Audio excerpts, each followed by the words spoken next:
আসসালামু আলাইকুম সম্মানিত গায়েস। এখন আমরা কেএফসি খাবো। কেএফসি একটু ঘোরান তো দেখি, একটু ঘোরান। আয় কেএফসি সেই স্বাদ, এত স্বাদ করে করতে কষ্ট যায় না।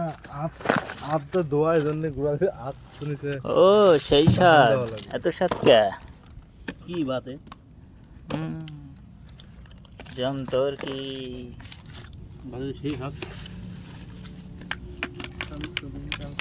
এখন কি স্বাদ লাগবে নি রে।